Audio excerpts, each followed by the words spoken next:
तो आज हम अवकलन के अनुप्रयोग में रेड वाले चैप्टर के कुछ सवाल देखेंगे और एनसीईआरटी क्वेश्चन हैं। तो चलिए कुछ क्वेश्चन मैं लेके आया हूँ।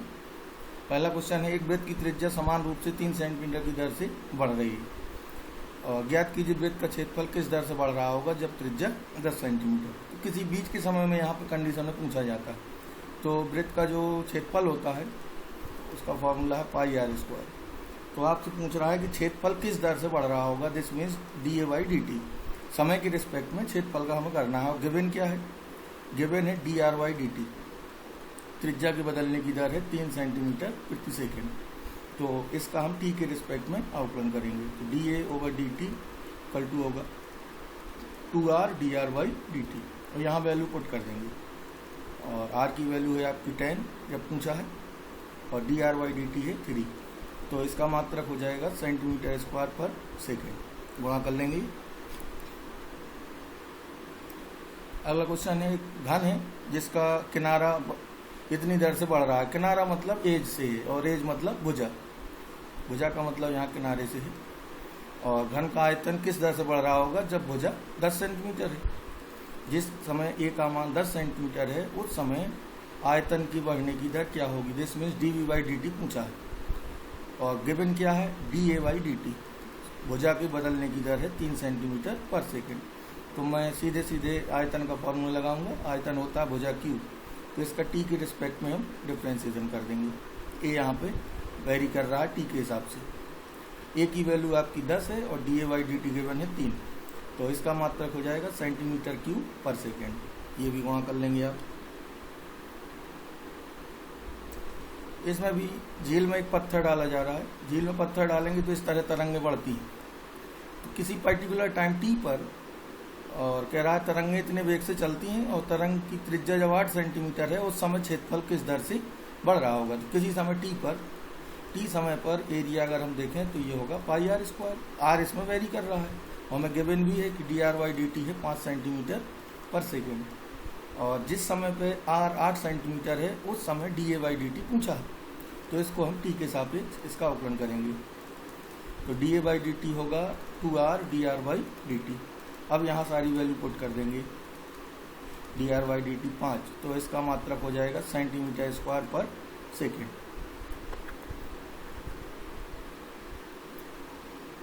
इसमें गुब्बारा है, इसकी त्रिज्या बदल रही है। ठीक है, गुब्बारा गोलाकार लेंगे और किसी तरह से इसमें हवा भर रहे हैं। तो त्रिज्या के सापेक्ष आयतन परिवर्तन की दर पूछी, यानी जब r बराबर 10 सेंटीमीटर है उस समय हमसे पूछा है D V over D R त्रिज्या के सापेक्ष। दिस मीन्स हमें अवकलन करना है त्रिज्या के सापेक्ष। तो किसी समय t पर गुब्बारे का आयतन क्या होगा 4/3 पाई आर क्यू। इसका हम r के रिस्पेक्ट में डिफरेंशिएशन करेंगे। आर स्क्वायर का आर क्यू का होगा 3r स्क्वायर। अब हम यहाँ वैल्यू पुट कर देंगे। D V by D R find करना है 4 पाई और r की वैल्यू है आपकी 10। तो 400 पाई सेंटीमीटर क्यूब पर सेंटीमीटर यानी सेंटीमीटर स्क्वायर मात्रक होगा इसका, क्योंकि आयतन बटे दूरी होगी तो क्षेत्रफल ही बचेगा सेंटीमीटर स्क्वायर। ये सीढ़ी वाली प्रॉब्लम है। इसकी हम जनरल टेंडेंसी की बात कर चुके हैं। देखिए, जब 2 लंबवत अक्ष हों या एक ऊर्ध्वाधर दीवार हो और एक फर्श हो, इसमें कोई सीढ़ी हम रखें तो ये फिसलेगी। इस पर ये सिरा ऐसे जाएगा और ये सिरा नीचे आएगा। ये सिरा मान लेते हैं ए और ये मान लेते हैं बी। सीढ़ी की लंबाई एल है। किसी समय टी पर ये सिरा एक्स दूरी पर है और ये सिरा बी जो है वो यहाँ से वाई दूरी पर है। तो किसी समय टी पर एट एनी टाइम टी किसी बीच की पोजीशन में जब ये एक्स और वाई दूरियों पर है और लेंथ तो हमेशा एल रहेगी, तो ये रिलेशन होल्ड करेगा किसी समय टी पर। अब हम इसका टी के रिस्पेक्ट में अवकलन करें तो 2x D X over D T और 2y D Y over D T L square का 0 2 से भाग हो जाएगा। ये जो एक जनरल रिजल्ट यहाँ से आपका निकलेगा x D X upon D T plus Y D Y by D T. इन सब के मतलब भी समझ लेते हैं। x वो दूरी है टी समय पर, ए सिरे की दूरी यहाँ से आधार से ए सिरे की दूरी और D X Y D T है rate of change of x के बढ़ने की दर है ये। इसको हम एक वेग भी कह सकते हैं। एक्स के बढ़ने की दर है और ये वाई के घटने की दर है। ये घटेगा वाई दिख रहा है इसलिए नेगेटिव आता है, घटने की दर। और वाई वो डिस्टेंस है 20 रे की आधार से। अब इस सवाल में हमें क्या दिया है, एल की वैल्यू कितनी है 5 और सी डी का नीचे का सिरा जमीन के अंदर से इतनी दर से खींचा जा रहा है। तो ये D X Y D T given है 2 मीटर पर सेकेंड। कह रहे हैं दीवार पर ऊंचाई किस दर से घट रही है, this means D Y by D T find करना है जब नीचे का सिरा दीवार से 4 मीटर दूर है, यानी जब एक्स कितना है 4 मीटर। तो उस समय का हमें एल भी निकालना होगा। तो देखिए X square plus Y square बराबर एल स्क्वायर उसी समय पे, तो ये हो जाएगा 16। एक्स की वैल्यू रख दीजिए, वाई फाइंड करना है ये 25 है तो वाई आ जाएगा 3। अब हम इसी में वैल्यू रख देंगे सब। D Y by D T हमें फाइंड करना है तो minus D Y by D T बराबर होगा minus X D X by D T. ये D Y by D T होगा minus X upon Y D X over D T. अब सारी वैल्यू रख देंगे यहाँ पे। एक्स कितना है 4, वाई कितना है 3 और D X by D T क्या है 2, तो 8/3 मीटर पर सेकेंड। ये वाई सिरा इस दर से घट रहा होगा।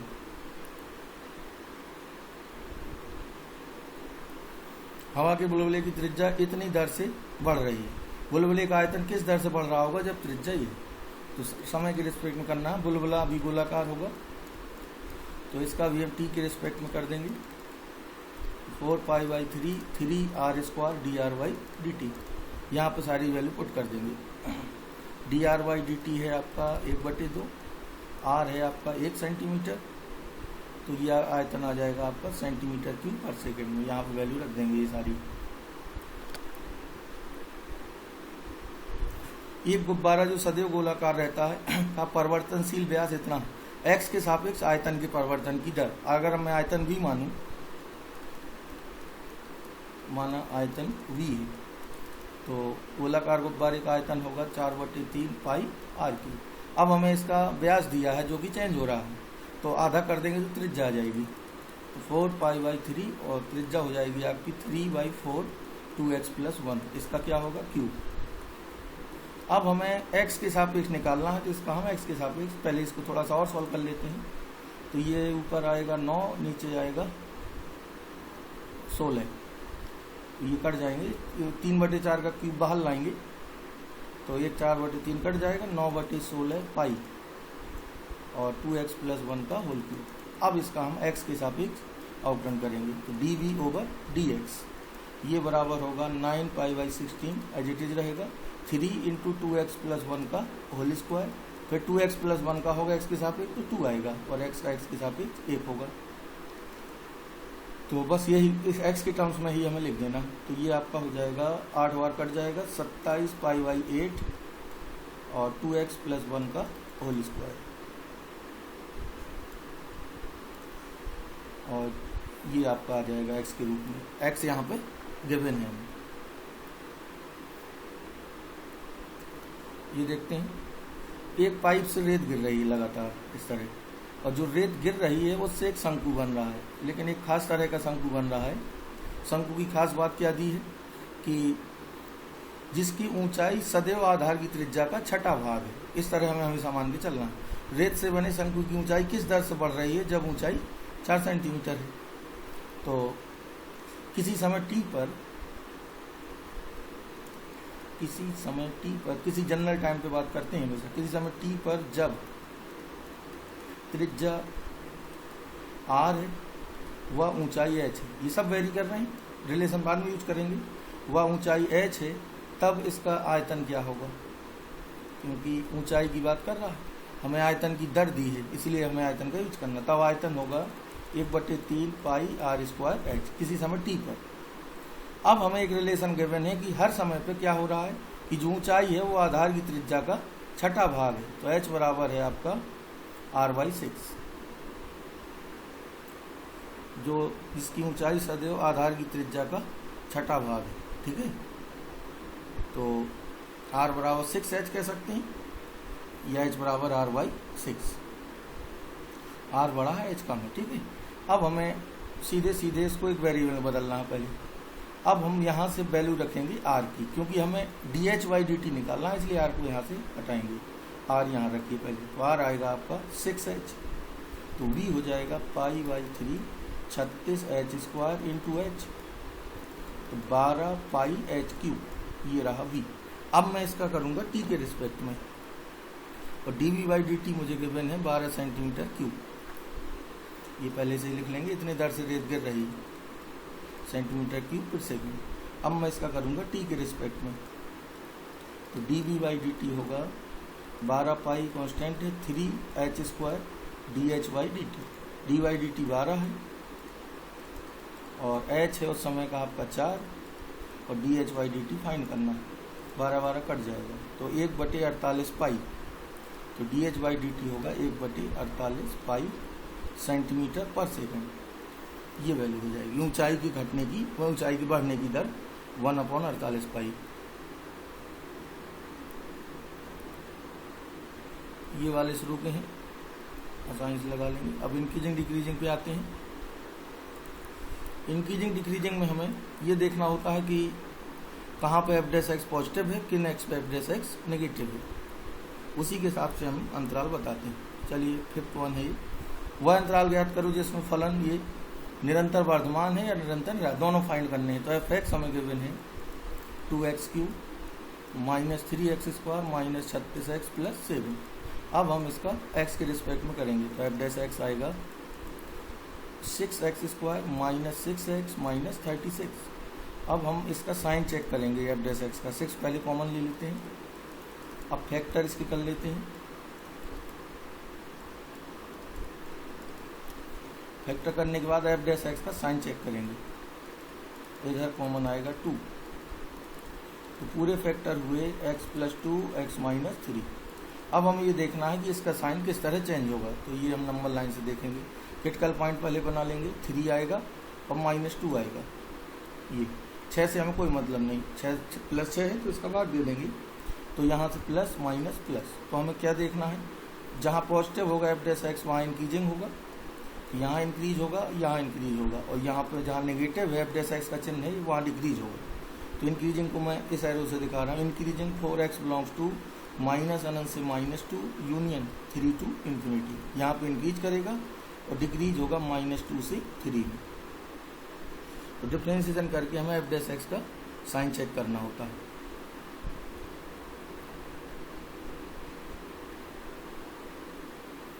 यही प्रॉब्लम अच्छी है। इसमें डोमेन का भी हमें ध्यान देना है। डोमेन ये गिवन है, डोमेन है x > -1, यानी x - 1 से बड़ा है, क्योंकि ये तभी डिफाइन होगा जब x - 1 से बड़ा होगा।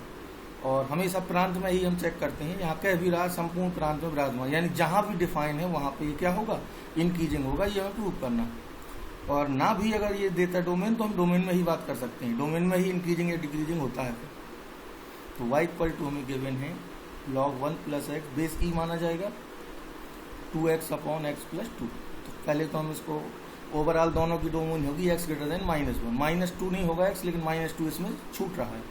पूरे फलन की डोमेन होगी x > -1, और ये -2 से अनंत हो जाएगा, तो -2 इसमें छूट रहा है, इसलिए उसको अलग से करने की जरूरत नहीं। अब हम इसको डिफ्रेंशिएट करेंगे, log x का 1/x, फिर इसका होगा 1 आएगा 2, और इसका आंसर से करिए अब, तो हर गुणांश का माइनस अंश गुणा हर का बटे हर स्क्वायर, x कैंसिल होगा, 4 बचेगा, और इधर होगा x + 2 का होल स्क्वायर -4/x + 1। तोड़ते हैं इसे, x² + 4x और -4 कट जाएगा, x + 1। अब x कॉमन लीजिए, x + 4 और ये आएगा x + 1। अब पॉइंट क्या क्या मिलेंगे, नंबर लाइन पे बनाइए तीनों पॉइंट्स को। पॉइंट मिलेंगे -4 -1 और 0, तो प्लस माइनस प्लस माइनस, और डोमेन क्या थी, x > -1। यहाँ से आगे हमें देखना है x > -1 में, तो यहाँ एलसीएम लेने पे अपॉन में आएगा x + 1 × x + 2 का होल स्क्वायर। सॉरी, यहाँ पे ये छूट गया है, तो अपॉन में बचेगा x + 1 x + 2 का होल स्क्वायर। तो इधर आएगा x + 2 का होल स्क्वायर। ठीक है, फिर चेक कर लेते हैं 1/x, और इसका आंसर से होगा तो हर गुणांश का अवकलन एक आएगा माइनस अंश गुणा हर का अवकलन बटे हर स्क्वायर। तो इधर 2 बचा था -4, इसका गुणा यहाँ हुआ और बटे में ही आएगा। ठीक है, इसको तोड़ेंगे अब तो x² + 4 + 4x। ठीक है, तो x कॉमन लेंगे तो x + 4 और इधर आएगा x + 1 और ये x + 2 का होल स्क्वायर। तो ये नहीं आएगा इसमें, 0 -4 -1 से बड़े के लिए देखना है। ठीक है, तो -1 से बड़े के लिए 0 से अनंत तक तो पॉजिटिव है, और क्रिटिकल पॉइंट जो एक रहेगा -1 वाला तो छोड़ेंगे हम, तो 0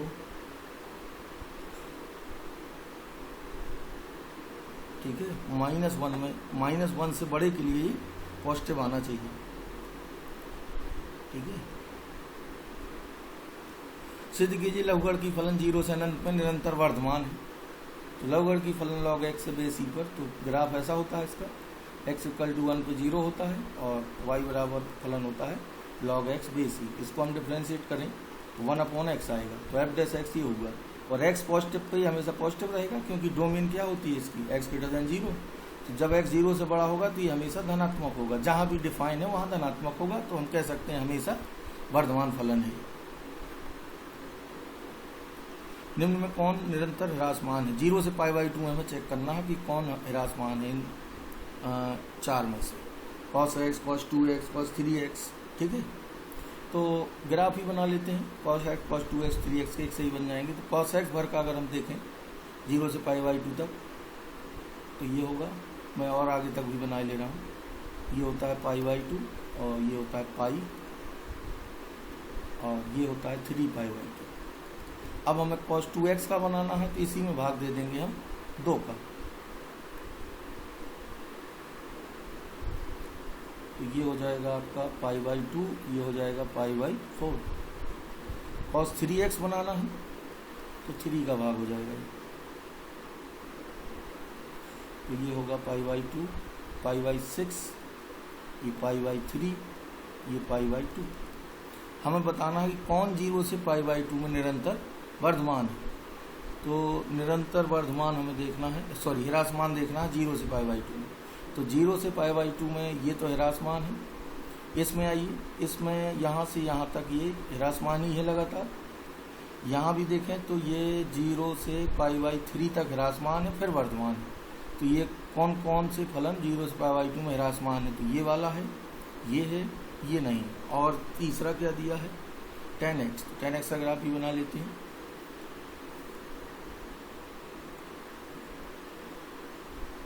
जीरो से π/2 में ये होगा, तो ये निरंतर वर्धमान होता है 0 से π/2 में।